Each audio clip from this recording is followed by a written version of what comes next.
Hello everyone, I hope you're doing well. I'm Lile, welcome to Lile's Indie Corner. And you're probably asking yourself, Lile, why the hell are you on camera again? It's not the end of the month. We're not getting another top 3 upcoming indie games, what's going on? Well, there was a little thing happening over the weekend called LudoNarraCon, which is a small con dedicated to narrative-driven indies, hosted on Steam by fellow traveler, and I played a lot of demos, 28 to be exact, so for indie games that haven't released yet, and I played all of them for at least 20 minutes, so I know what they are about, and I'm gonna talk to you about my top 5 of those. If you are interested, I think some of the demos will still be available for a while, and also they had a lot of panels going on where they talked all about narrative-driven games and how they are developed and different topics in that realm.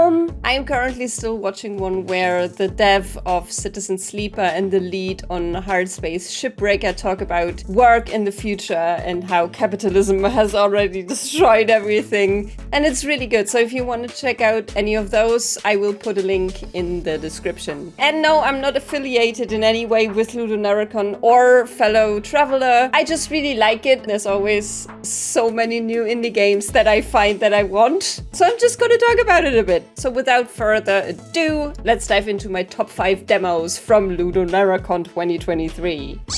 And we are starting with Cryptmaster. Hello, can you hear me? Which is coming out sometime in 2024. It's developed by Paul Hart, Lee Williams, and Akupara Games, and it's also published by Akupara Games. This is a dungeon crawler, but with a twist. A very interesting one, because you type a lot of the things that you want to do. So you walk through this crypt, you may find a chest, and then you have to tell the Cryptmaster to describe the thing in the chest. Maybe he touches it, maybe he smells it, maybe he just looks at it and tells you what he sees, and then you have to guess what's inside the chest, and if you guess correctly, you get the thing, and if you don't, well, tough luck. It's such an interesting game built around typing and words and the game having to react to you. It does have some restrictions, of course, otherwise it wouldn't work at all. Also, the art style is so cool with the black and white and stuff. And you are playing essentially 4 characters, 4 gods or demigods or something. And you have forgotten everything, so you don't know the words of the things that you find. So you have to remember, and that's where the typing comes in. If you fight enemies, you have to type out what your characters do, and you have to remember what they can do, and you gather different letters. It is so cool, it's so unique. I was so bad at it, and I'm totally gonna push that on the fact that I'm not a native speaker, so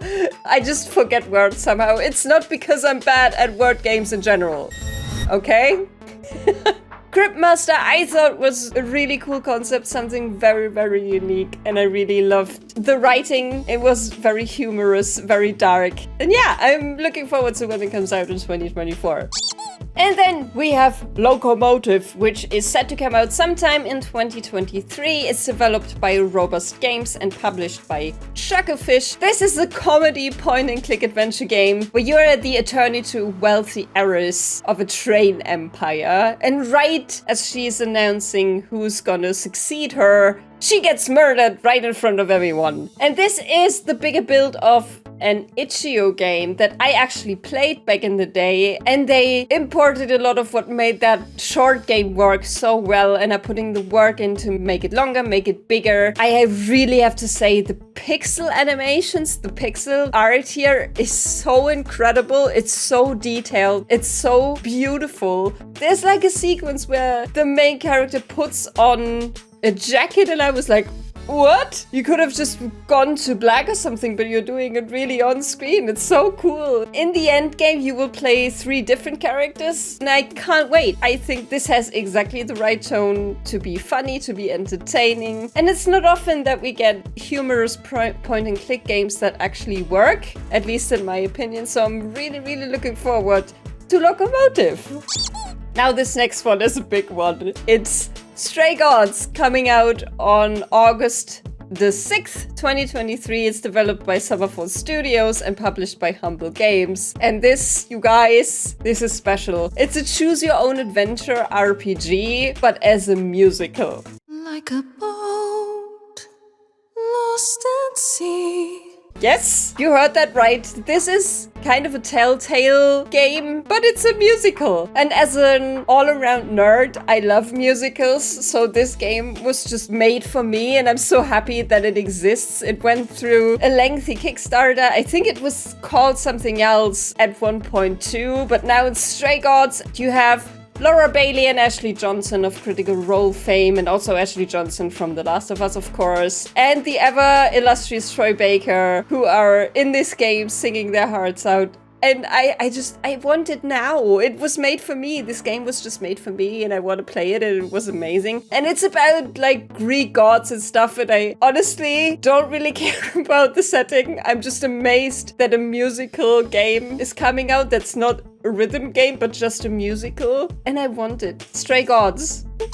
Next up, we have The Palace on the Hill, developed by Nico Games and published by Nico Games. This is a live farming sim, kind of in the vein of Stardew Valley, but this one is set in 90s rural India. So it's very, very different from everything that I have seen. After Stardew, I kind of had the feeling that I have already played the best game that is in this genre, that I never really had an interest in playing something like it again until I saw this, because this is so unique in its setting that I really think this is worth it from what I've played. Like, the art is very beautiful. It's kind of like this painting, almost like child's book art style that I find really interesting. And I'm just so glad that devs all around the world are now saying, you know, like the North American European setting is so boring at this point, and we have stories that should be told too and that are worth listening to. And I so agree, and that's why I'm so glad that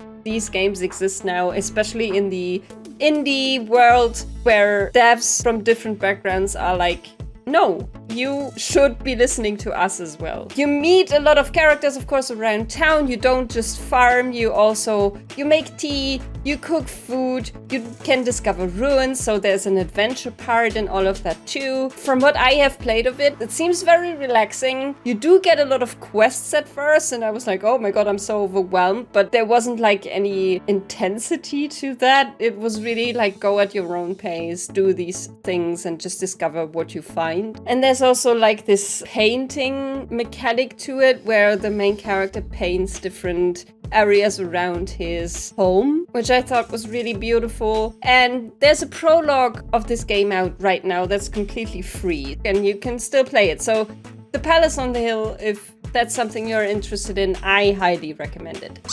And the last game that I want to talk to you guys about is the Star Named EOS, which is developed and published by Silver Lining Studios. This is a first-person puzzle game, but as far as I can tell, at least from the demo, you don't move around. You're standing in the exact same point the entire time, and then you are in a room with a 360 vision, so you can turn all around, you can look up and down, and you find different puzzles and different things that connect to one another. And it's all about recreating a photo that your mom has sent you. So the story centers around a son and a mom who are both very much into photography, and the mom is traveling a lot, so she's sending pictures and letters to him, and then he wants to recreate what she has made and follow in her footsteps. And I bet this is going to be very emotional, and I'm probably going to cry when it comes out, because it does feel like the mom has died at some point. The puzzles were really, really cool. I liked them a lot. They felt challenging, but not too overwhelming. And I just really like the concept. The voice acting that was in the game was kind of very understated and very calm. It reminded me a little bit of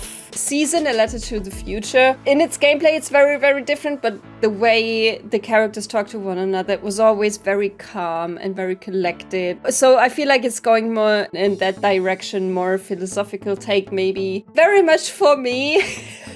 Another game that was just made for me. And I can't wait. The Star Named EOS. And those were my top 5 demos from LudoNarraCon 2023. All of these are on my wish list, of course. If you want to check out more of the games that were featured, because there weren't only upcoming ones, but also ones that came out. For example, The Pale Beyond was part of it. And yes, I'm gonna keep mentioning that game until you've all bought it. If you want to check those out, I will leave the link to the site in the description. So thank you guys so much. If you want another video of me, there it is. See you next time, and let's be weird together.